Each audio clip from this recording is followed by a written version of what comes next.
can effing do it too. Hello, everyone. Welcome to another episode of What the Effie. Today, we have Tiffany Chau with us, and I feel very honored to have her here because this young lady's special, very special. And I didn't know how long it'd be before I'd meet her in person first or get her on here. Turns out, here we are. Tiffany, thank you very, very much for joining us. Thank you for having me. I have been watching What the Effie for a while now, so I'm so honored to be here. It's actually my pleasure, very, very much our pleasure. So, like a lot of my guests, Tiffany and I met through our mentorship with Pace Morby in real estate. And I see, Tiffany, that you have right next to your name, TC. Can you tell our audience, for those who might not know, what is TC? What's it stand for? What is it? So my name is Tiffany Chau. So TC, it's kind of a dual thing. Like I play it as like, oh, it's my initials, but it's also for transaction coordinator. You mentioned, Pace Morby, the Pace Morby community. And so for the last almost 3 years that I've been part of the community, have identified with the avatar of being a transaction coordinator, where I help to organize files and be like that hub for the investors to come and organize their files and communicate with title companies and just keep everything organized. So that is the TC. And that just happens to also be my initials for Tiffany Chau. Okay. I would like to put a TC and then the little square above it. That's so funny. TC squared. Yeah. I have a very good friend also named Tiffany in the top tier TC community, whose last name is also a C. And so we always joke around of Tiffany squared. And like we're both TCs and it's very funny. That's So awesome. yeah, TC squared. I love it. Yeah, for sure. The business of real estate, we're both in it, but you're in a realm way ahead of me, girl. Explain to us what you are currently working on that's helping businesses to stay relevant. Oh, yeah.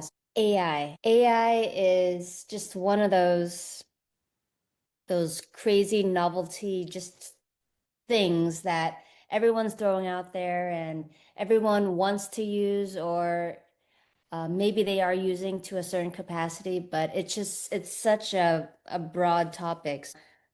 I love how you just kind of introduced it like that. It gave me so much freedom. Right now, I'm just going all in AI because I see the potential. I see just how much freedom it can offer a user when used correctly. And I wholeheartedly believe that you can like move mountains if you are able to capitalize on its capabilities effectively. And so, just with that in the back of my mind, I've just gone all in learning AI tools. And I just started posting on my social media about just things I've learned, cool insights that I've gained. And I've just shared that on my social media and in the desire to just try to associate AI with my name. That's very smart to do for sure.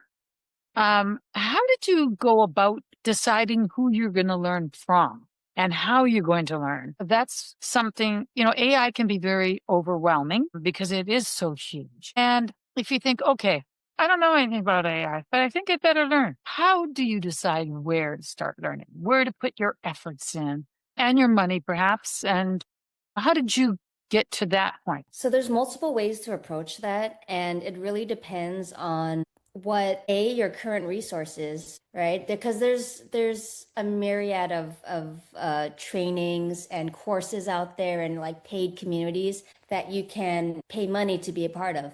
There's also YouTube University, which has so much information on there and is, in my opinion, adequate for most anybody who wants to just get into this space and start learning. But at the end of the day, I really think it depends what your main motivation and goals are in the AI space. Everyone has something that they can gain from just being more just adept to the AI technology, right? Like being able to use the tools, anyone can have benefits from that. But it's like, what is your purpose?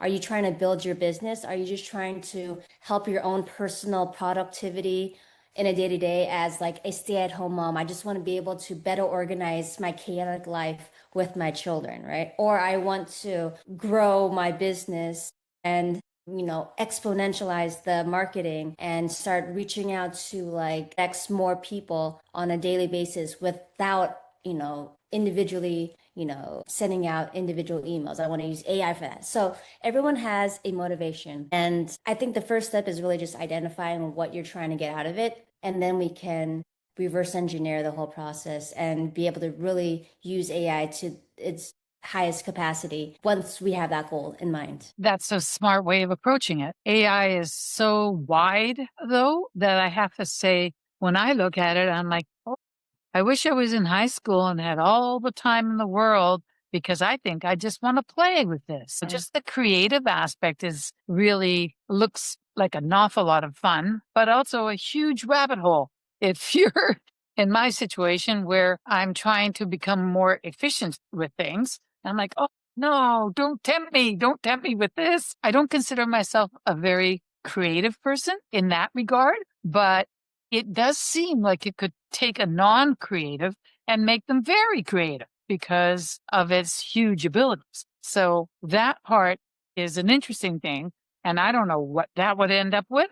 I just know that if you are a young teen or a young adult and you've got ample time, that this opportunity has to be really special just because you can do things with it that you can't do without it. In some Yeah. ways, it reminds me a little bit of when the internet first started having blogging, because I remember those days. And people Me would too. start blogging, and I'd be like, who are they blogging to, And you'd go on one and it would be all about recipes and what they're doing in the kitchen and this, that, and the other thing. And everybody's blog was different. And I'd be like, wow, I don't know. Isn't it just a colossal waste of time? But of course, all of this business, social media, everything. YouTube University has all grown from the very beginning of the internet when there was nothing but blogs that were really boring. All you could do was post a picture. So this tool seems so incredibly futuristic that it does seem to someone like myself who has had very limited interaction with it that it could take all of my time. Yeah. What's so interesting right now is that we're in this moment in society when there's like infinite knowledge and AI is able to tap into that knowledge. So you have basically like this infinite stream of wisdom that you can tap into. And then the next step really is just like knowing how to ask the right questions, which is where the prompting comes in, right? Like you have access to this unlimited stream of information, which, is just sitting right there, this well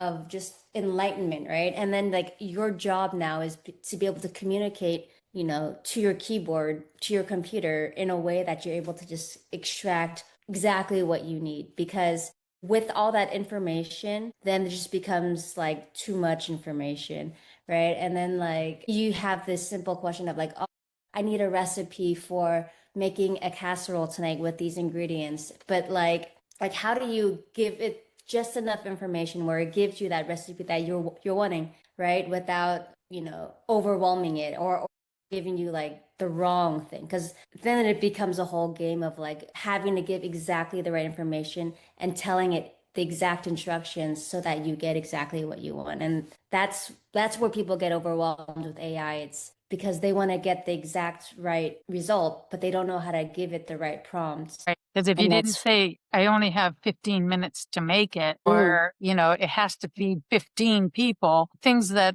you and I might know when we're going to do it, but you just say, I need a recipe for that. And you forget to include the very specific directions. Yeah, I can imagine that AI would say, well, we know where the intelligence is. It's on this side, not on your side, woman. Dude, AI is so sassy, especially when you like want it to be. Like I actually love sassy GPT. I call my chat GPT that sometimes because I just like I gave it a prompt to be like, give me like a response to me in a way that's like a little more sassy, a little bit more like be direct, but also like give me a little bit of flair in there. And like that's what I love about the AI. It's you're able to customize so deeply to really match your communication styles, your quirkiness. Like I thrive in humor, and so I need my AI to have some flair to it. Otherwise, I get bored and I don't want to talk to you. So No. it's been so much fun. So as you started going along and learning, am I correct that you went to YouTube University for most of it then? You didn't Oh say yeah. okay. And did you Yeah. have any particular people that you were following at the beginning and that you might have outgrown now or that you're still following? Talk about that path from when you first said, I'm going to do this or I'm looking into this and got on there and you put in, what did you put in? Did you put in learning AI or how did you get from that point and what did your path look like to get to this point now where you're actually building a brand of helping businesses to stay relevant, with in the age of AI? Yeah, I love that question. So, when you just want to start learning about AI, it feels like a giant rabbit hole, a black hole of just information. And the biggest challenge is that there's so much progression in AI in the development of the space so rapidly. Like every day, there's new updates. And so, I think to start, I subscribe to different newsletters. There's certain newsletters, like there's an AI for that is one of them. And these would be email when you say On the newsletters? spot, yeah, on the spot, I'm like blanking on the names of all them, but I have like I'm sitting here 10. writing down on the spot is not an AI site. Okay. That's just me being an idiot. There's a lot of newsletters out there. All of them have relevant information. And so I just subscribed to a whole bunch of them and I just started reading daily updates from different perspectives of different leaders in the tech industry. And, I don't read every single one of them every day because that's a lot. But it's funny, I actually created an automation that took this might be an easier way to do it now, but that took all of those newsletters that I was getting on a daily basis and just like read through them for me and then summarized them and just created one newsletter for me so that I don't have to read through all like 10 or even more maybe newsletters. So that's just like one of the use cases that because That's AI is smart. there. That's smart. Yeah, it's there to make you more efficient, right? So like I don't want to be reading every single newsletter every day because if I have to read every one, I'm not going to read it. Let's be And realistic. then in some parts, they would be repetitive. Yeah. Because let's say the most important thing that just came out was huge, probably every single one of them will mention it. So if you set it up to go through and sift through that for you, it could say 5 out of 6 mention this because it's important, whatever. And then you don't have to read it 6 times. Exactly. And you can also customize your preferences, like tell it the type of information that's actually relevant to you that you find more interesting. And that's, the process of training the AI because you're putting in your own personal preferences and you're training it to be like, okay, I like this. This is the type of stuff that's more relevant to my business, right? I like business development, like isolate that type of information. Like I don't care as much about like this aspect of these newsletters, and it learns from that. Got it. Yeah. So am I correct in thinking that since you're interested in dealing with businesses, that you might ask it to specifically align itself with how this information or developments can be used in business as opposed to, let's say, motherhood or dating or something like that? Well, it Like, it, it explain a basically little bit more what you mean by type of information. yeah. So like it's really just when you train the AI about what's important to you, it's like when you go on your Google, like I have a Google Pixel, and so like it gives me the A relevant Google news what? to me. Sorry, just like the phone I use is a Google Pixel. So I thought you said Pixel, but sorry, I didn't think of the phone. It gives me recommendations of like news that it thinks is relevant to me based off of my own preferences, based off of what I've clicked in the past. So AI learns from you in that way, right? So basically, I am just training it like on the types of news that is more important to me and the stuff that I think is more relevant. And then that just gets more and more refined over time through that training. So if we were Yeah. looking at information as a funnel, you're Yeah. saying you don't want top of funnel.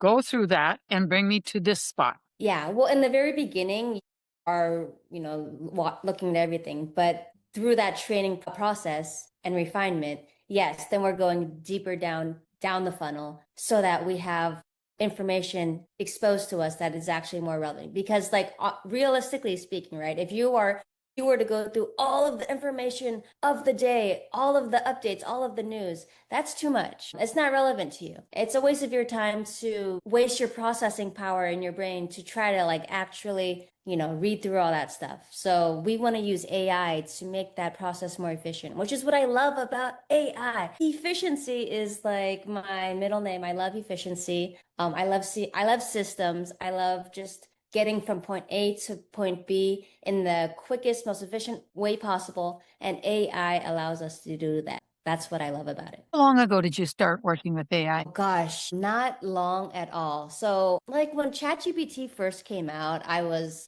obviously playing around with it, but I wouldn't say that The first version? I think so. I mean, one of the Okay. very first I versions, was on the like, second version. First version, yeah. I was like, yeah, let's see if it lives. And then I was like, oh, okay, I guess it's going to live. Let me find out about it.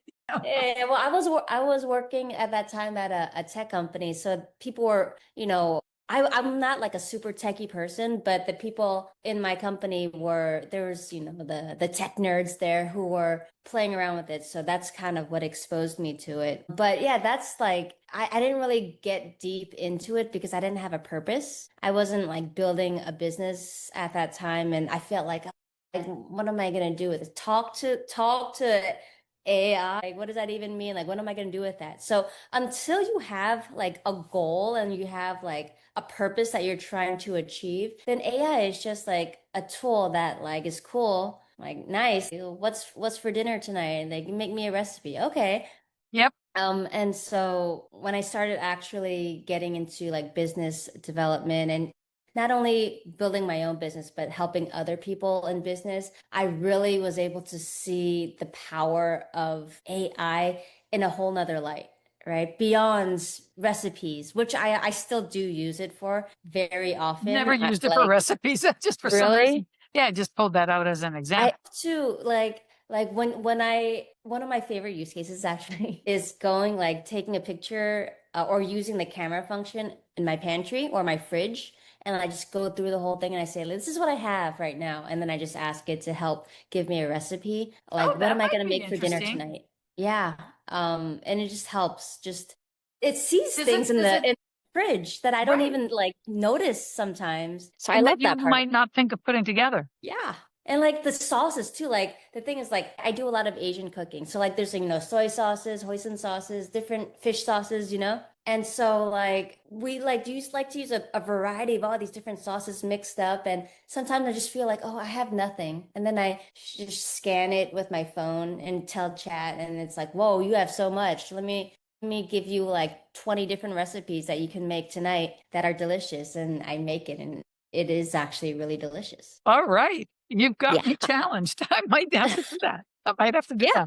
that. Okay, So that's that's the interesting. productivity part of it, which is super useful. Mhm. Not necessarily business, but Yeah, to be honest, I've used it for the podcast a fair amount. I have used it for some direction that I wanted to make in my own life. And that was about it. But I'm not using it. I would say that is personal and somewhat business, but it is not my business, meaning AI is not my business. Tell me how you got to that point where you said, I think my knowledge is strong enough that I could start doing this as a business. And I imagine you probably asked it to help you build a business model or what did you do? Talk to us. oh yeah. So in the very beginning, when I was really just getting my toes wet, dipping my feet in the waters and just seeing like, what is this AI stuff? I thought there's a lot of like imposter syndrome because I was like, dude, everyone has access to this. What makes me stand out? Like, this is new to literally all of us. Like, we're all in the same playing field right now. This was just introduced, like ChatGPT was just introduced. And so there's a lot of like imposter syndrome of like I'm not, we're all the same. Like I can't do this for other people. Like I know this, but like everyone else knows this. And then I just started talking about it on social media. And then that's when I realized like, dude, I thought everyone knew this. No one knew this. Like some of the most basic prompting techniques, some of the most basic tools that, I thought like everyone knows this. No one knew it. Not no one, but very like way less people than I thought. Because the people that I was watching all the time were like people in the tech space. So obviously they knew. But like when I entered like more of the entrepreneurial space in the sub-2 community or whatever, right? Like it was so novel to so many people. One of the aspects of AI that I dove into a lot was voice AI because I saw so much potential in the time it saved, and it was so cool just Can you talking on the explain it a phone. little bit? Voice AI. So there's different ways of using it, but in this specific case, it's like phone calls, right? Like using AI to make outbound calls, to take inbound calls, and to really help businesses that are just getting drowning in inbound calls every day, and they're not able to take all of them, and they're missing out on potential business because they can't even answer the phone. And that's such a basic aspect of a business. So basic, you better explain it a little bit. So how does it work? I made So it asking. answering, yeah, no. Taking a step back in my mind right now. I think and my mind is moving faster than my okay. So basically voice AI receptionists. Let's use that. We're talking about calling an HVAC company, right? You have a voice AI set up so that when an inbound call comes in from a potential customer, an AI voice agent answers the phone. And they're able to answer questions about your business. Maybe they just want to know like how much you charge for a basic consultation of installing an HVAC, or, maybe getting onto their schedule and to get someone out to come out and see what the installation process would look like, right? AI agent would actually be able to take that kind of call and handle it? Exactly. Yeah. So you set up a voice AI agent to answer the phone, answer any questions, and How would there's a it be lot of able to answer tasks. any question? How would it be able to answer any question? I call up and you're the AI.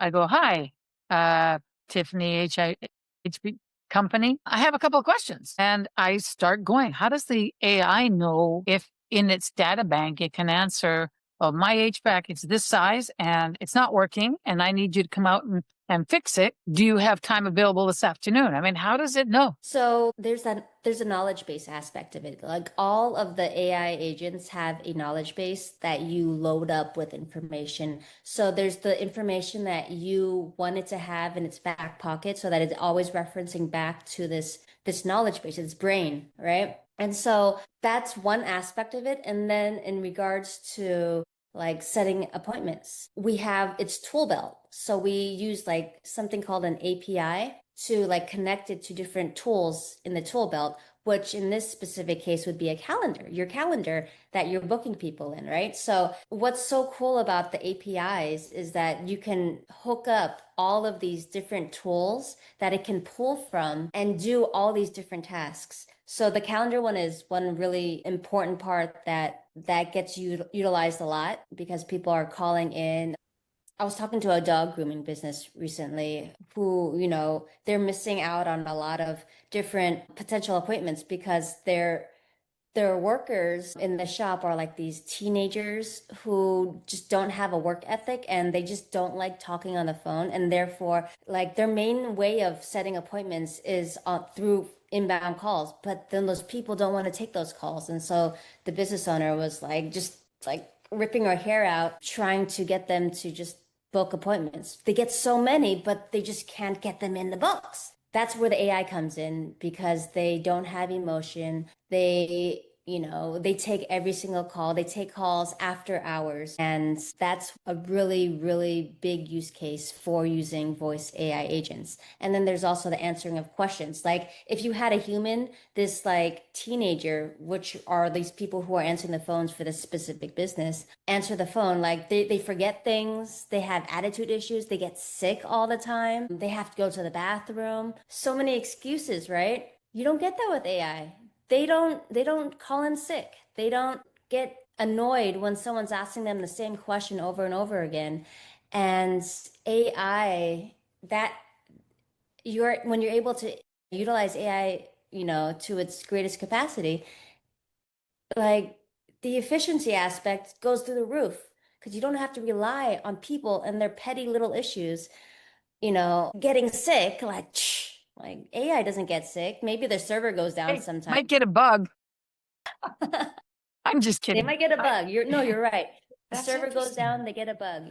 Very interesting. So, yeah. So, was it because you took your dog in that you realized this, or how did you even come across a client like that? Because I know you got a cute puppy. Yeah, it's funny for this specific circumstance. So, I post a lot on social media just about random AI stuff. So this actually came from a video I posted of just I wanted to showcase voice agents, how easy it can be to just spin up a very basic voice agent using a tool called 11 Labs. And so I just happened to have my dog nearby. And so I just was like, what am I going to do? And I'll just do a dog grooming business. So then someone reached out to me who happened to just buy a dog grooming business. So, yeah. Very cool. Very cool.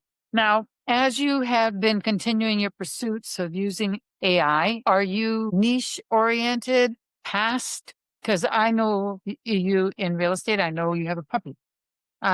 What kind of businesses do you approach? Yeah. So that's something that I'm working on right now, trying to figure out like what type of clients I want to help and like what niche within this space I want to tap into and like what actual fulfillment do I want to offer people.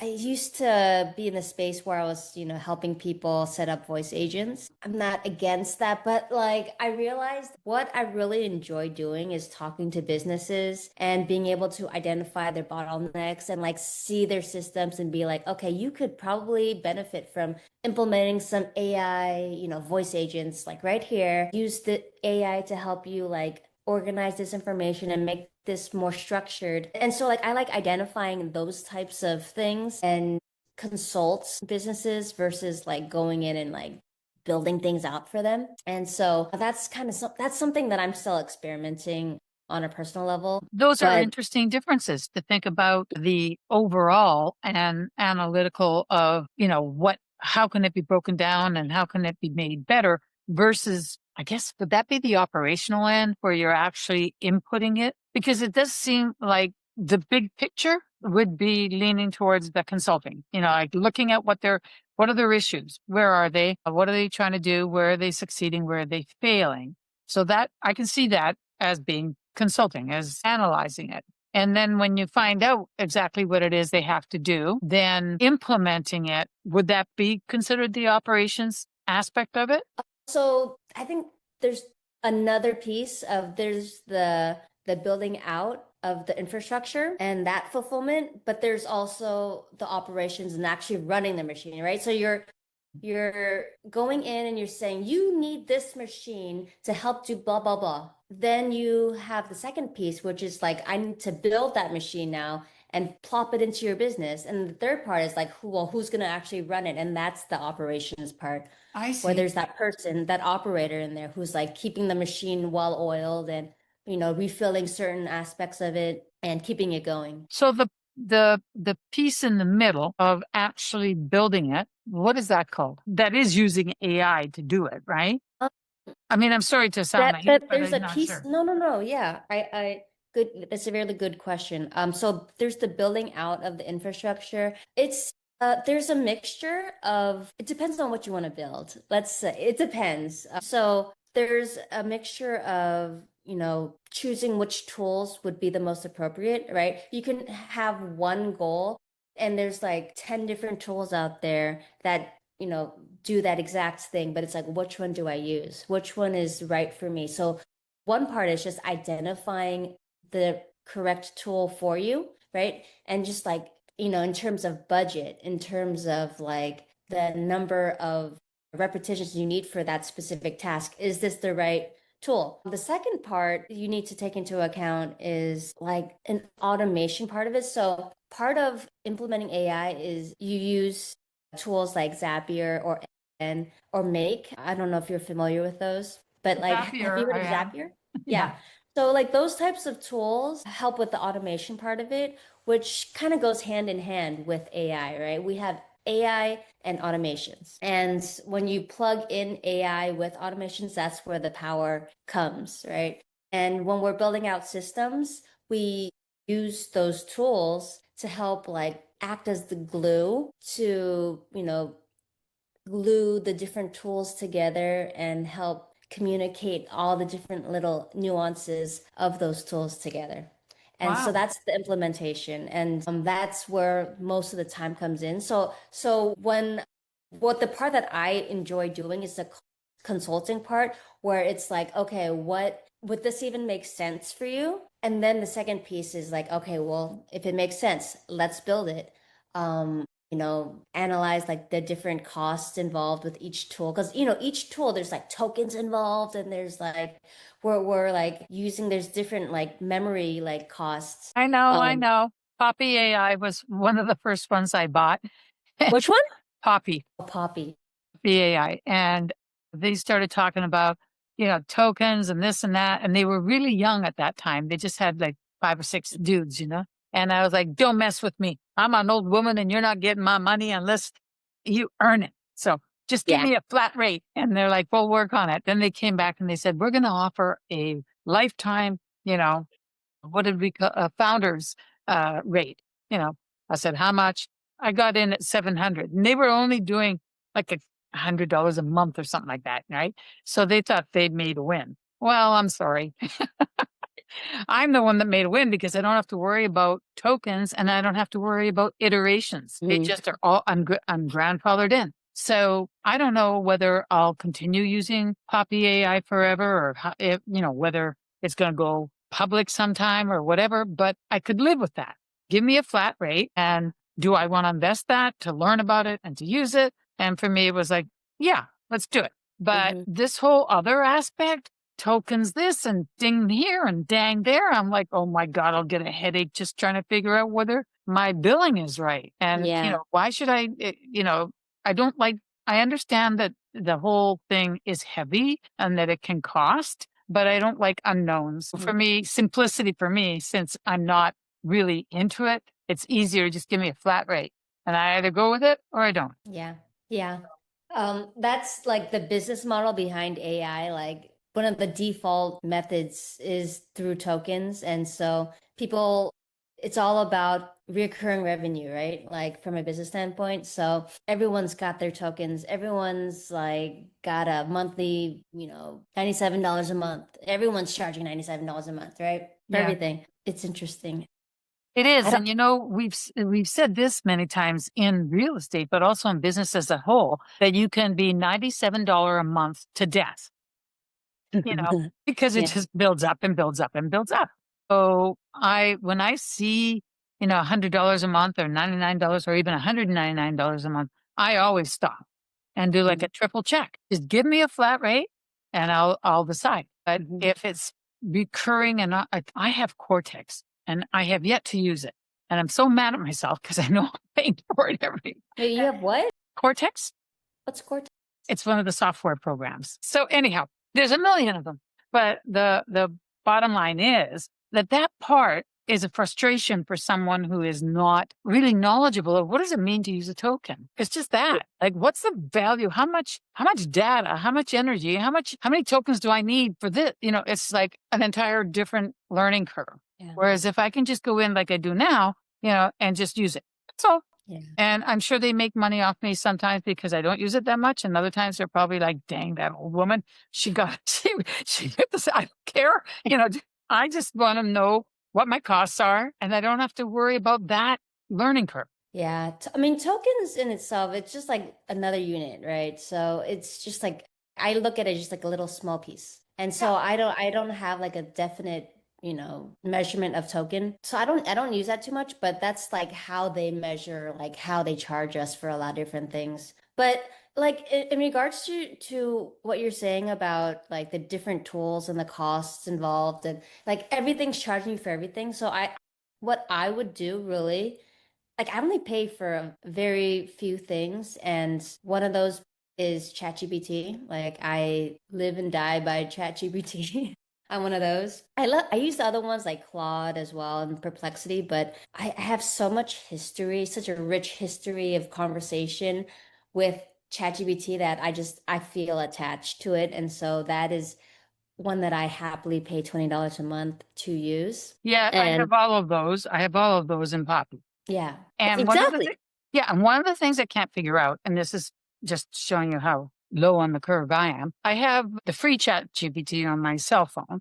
A Poppy can only be used on a desktop or a laptop. And I often wonder why the heck can't Poppy, or the one that does know me, why can't it just talk to the one that's on my phone? And even though they're called chat GPT, and I have both versions in Poppy, why can't they just communicate? That's a company issue with Poppy. So are you saying that it won't communicate from your phone to Yeah, your Poppy isn't. Poppy it needs a desktop. They don't have a version for it yet yeah. um, on the phone. So I often think, well, I've got Chat GPT on my phone. Why can't Chat GPT on my phone talk to Chat GPT on in Poppy? And I realized, like, even though it's the same software, I think different companies have ownership on them, and they will never meet. And I'm like, okay, so much for getting to know me. You know. Yeah. Everything that uses like ChatGPT, for instance, it's connected through like an API, some sort of backdoor connection. And so like you're right, right? They don't have like ownership over the server, the ChatGPT server. Although there is like a whole thing that you can do. And this isn't really related to Poppy, but like you can get a localized server to run your ChatGPT off of so that you're not connected to like the overarching server, and it's a smaller like model, so you're not going to be able to pull as much information, but still works and it keeps things localized. And is So it this for yours? people. Yeah, yeah. Like it's on your local server. Like no one else has access to like your history because there's a lot of people who have concerns about privacy and like like it sucking their information and sharing it with open AI, and so they choose to do everything locally on their computer, and this is one way of doing it, That's and it's interesting. really easy to set up. Yeah, and you can do it free. It's like open source. That's interesting. Mhm. Very interesting. So, talk to me a little bit about your. As I understand it, you're still making yourself available as a transaction coordinator, and you're also doing AI as it relates to businesses. Where would you like to be in a year from now? And So like further down, have you thought on that? yeah. So in regards to the transaction coordination piece of it, I've actually kind of stepped back from doing a lot of TCing like on my own. So I still run a TC company with two partners of mine. So Nice. when files come in, I like to hand it off to someone Got it. else. Okay. Um, Okay. yeah, so there's that part of it. My real focus right now is in using AI to like one of the goals that I'm actually working on is building an AI business and just being able to capitalize on this power and help other businesses increase efficiency. Like if efficiency is like my love language. I see something that's not efficient and like I start itching like we need to fix that. We need to fix that. Like what AI tools or just not even AI, right? It could just be like what automations can we put in place or what system even like stepping back more can go in, be put in place so that this works better and we're getting rid of all this waste. There's this house down the block from me. Every morning I walk by, one of their sprinklers is broken, and like there's all this water just like pouring out every morning. And I see that and I'm just like, y'all fix your sprinklers. This is so horrible. And like the environmentalist part of me is like, Yeah. I just want to ring their doorbell and scold them. Tell them I went to UC Davis, for Christ's sake. That's right, I did. I know. I can't. Yeah. Oh gosh. That's interesting. For those of UC you who might Davis. not know, Tiffany went to UC Davis, and I had worked with master's and PhD programs at UC Davis. So when I first saw her profile and I was getting to know her, I was like, "Oh, our paths have crossed." I mean, my footstep was already gone when she came, but still, yeah, you bet. And of course, UC Yeah. Davis is big with environment. Yeah. Yeah. Yeah. This True. it is bothersome when you see that sort of thing. You're like, hey, yeah, why are you doing that? Take care of it. And I was talking to ChatGPT, but like, why does this bother me? So I use it for a lot of just like self-development stuff. I've been just learning a lot about like human design and just like my own personality and what drives me and all that stuff recently. So anyways, I was talking to it and I was like, why does this bother me so much? And then like we just had a whole conversation about like the whole efficiency aspect to it, and like because it just goes against my, as a projector, like need for systems and having things work well, and the energy I was like taking in from this house was just like not aligning. It gets a little woo woo, Well, so no, I'm not you going know to go what? too deep into it. Or it gets intuitive. You know yourself, you see that thing, you're like, I just know, inside that ain't right. Yeah. And it can be as small as a sprinkler, or it can be as large as, hearing or listening to someone rip off another person. It's about knowing ourselves a lot and maybe not being able to put our finger right on it right away, but it isn't really woo woo, in my opinion, is the stuff that is nebulous and that we Mm. just haven't been able to articulate yet or scientifically prove. But it's there, and we know it's there. Something's there, you know. So anyhow, that's very interesting. So talk to me, continue. I want to know where you think you'd like to be in, let's say, a year from now. That's part of the journey that I'm working on unfolding at the moment. But where I see myself is in helping businesses to, I think not even in like 10 years, but in the next like 3 years, as we're in this big influx of the transition into the AI, first world. It's like there's so many businesses out there, just like in my immediate vision, that are struggling in regards to understanding the basics of communicating with AI. There's a prompting aspect of it.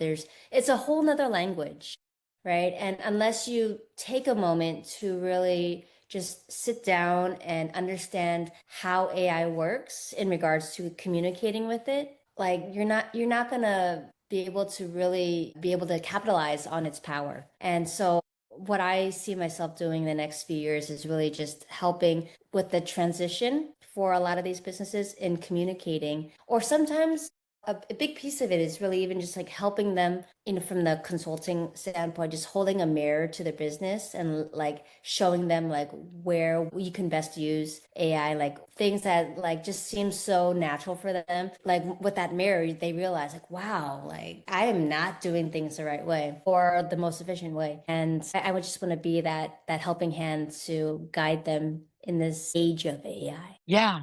Well, you're in the right place at the right time. Yeah. I think that if I'm correct, there's only been 3 major AI conferences. The third one was, I think, in Chicago. And I was like, wow, seems like it's been such a long time. But I guess, because it took a little while for the conferences to actually build themselves and say we are the biggest. I'm like, yeah, it's still very early on. That's so interesting that you say that, because like from my perspective, and maybe just like the algorithm show like what it shows me, but like I see so many different just AI conferences and events like all the time. And so when you say three, I'm just like, there's only three. No, number one, major, biggest. Oh, I'd big have one. to do the searching, but like the one that Steve Altman went to, the one that I think Steve Bartlett is also there. You know, like the big guns showed up too, Mm. and that charged you an arm and a leg, and it was huge, and it was a couple of days, and this and that. You know, like how many have there been? Oh, you know, it's still early. As a matter of fact, in some ways, it reminds me of the computer. I mean, that's how old I am. When I was in high school, we had to learn typing, and it was Uh-huh. almost all girls. There would be the odd guy, and I hated it, and we had to take it, and I couldn't stand it. So I would be like twiddling my thumbs, you know, I wouldn't be doing it. And the teacher would come along and she with a ruler and she'd hit my hands. And I was like, "You bitch, you witch, I'm not going to be a secretary no matter what." This was like in Oh, the 10th grade. By the time 2 years later, three, I'm at the UBC, University of British Columbia, and I'm hearing about these computers. And I'm thinking, computers. And the only part of the campus that was using computers were engineers. And I was like, yeah, that's because they're building them, but who's going to use computers? You know, and give up their executive secretary, their status symbol, this, that, and the other thing. And, you know, 4 or 5 years later, everybody was using computers. yeah. And I was like, dang, I wish I'd paid attention in typing, you know, but it's interesting how I looked at something and thought it was, what's that for? You know, and the only people that are going to use it are the ones that are building it. And right now, the people that are building AI and everything, of course, are making gazillion dollars and creating great stuff. We've learned from the computer, we've learned from the internet, we've learned from all of this stuff. And now we can sort of see, oh, this is going to be another huge thing. Yeah. But it is interesting that you're still very much at the early stages. Yeah, it's so funny because if we look at the development of technology and the rapid development and like the upgrades and updates to this technology, we're already at such a stage that like beyond what we even see on a just societal level, human adoption, as you were mentioning, we're so slow to adopt that even though like all of the such cool state of the art technology is currently available, we're not ready for it yet. Like society is not ready and therefore it hasn't officially been rolled out, but it's there. Like it all exists right now and it'll take society, it seems, from like historical just transitions, like it'll take us another few years before we're ready to start peeking at the possibilities of AI. And so like that gets me really excited because I see that it's there already and like all these hopes and dreams I have for like AI to help me one day, like I know it's there and it's just like I see it. I see it and I want it now, but we're not ready. It's like, Yeah. I would say, especially in the field of medicine.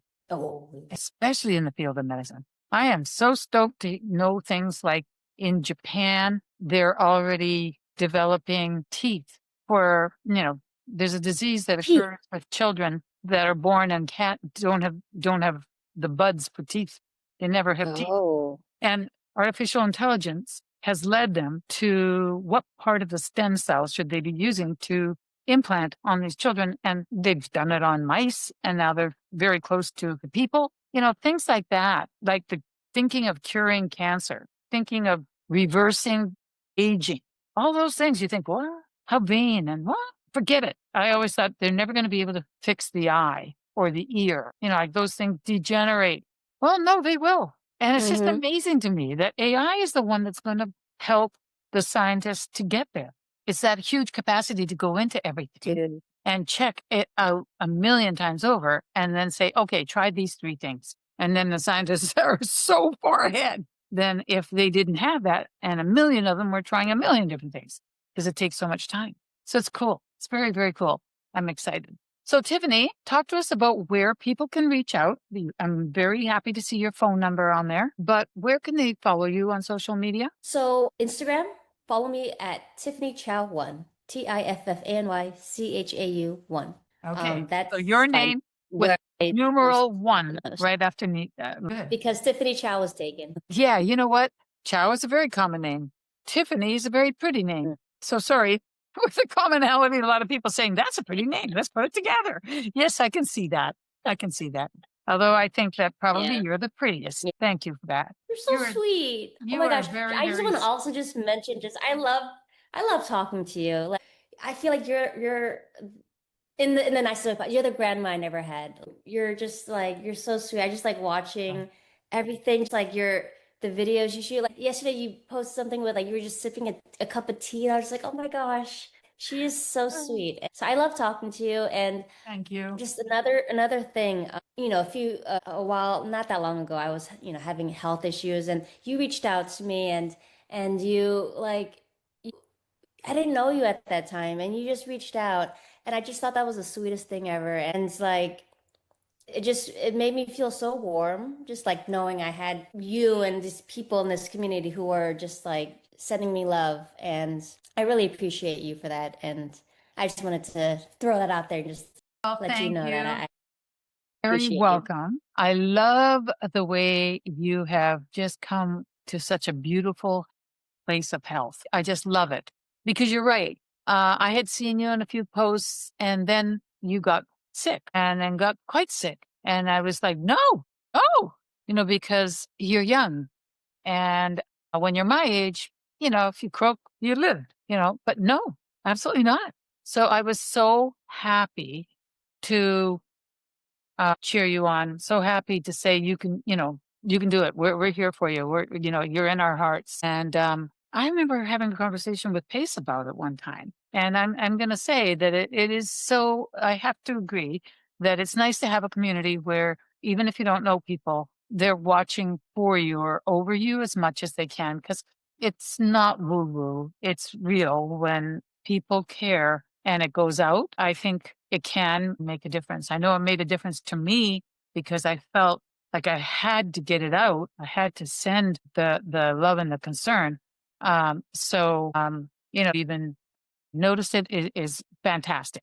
But part of it is self-serving. I had to, it was a need on my end to reach out, but it is so freaking awesome to see you being so exactly what you should be.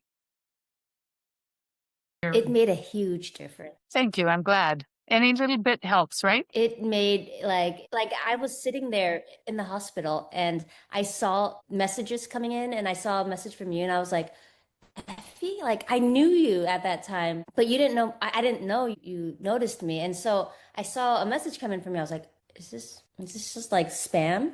And I was like, oh no, she actually sent a message. Oh, she's following, like, what? And then, so I just thought, and you were like, we just had a conversation through like some DMs. I don't remember, but it was just like so special sitting there, like knowing that someone that I didn't even know knew me was reaching out to me and just like sending me love. And anyways, that was super special. So The super biggest grateful for thing for that. me is seeing how freaking awesome you look now and how you are not just beautiful, but such a picture of health. So that's fantastic. And I am a huge advocate and I don't often do this, but I'm going to say, with your permission, I'd like to check in a year from now to see where you are with AI, where you are with your business, and to stay in touch. Let's go.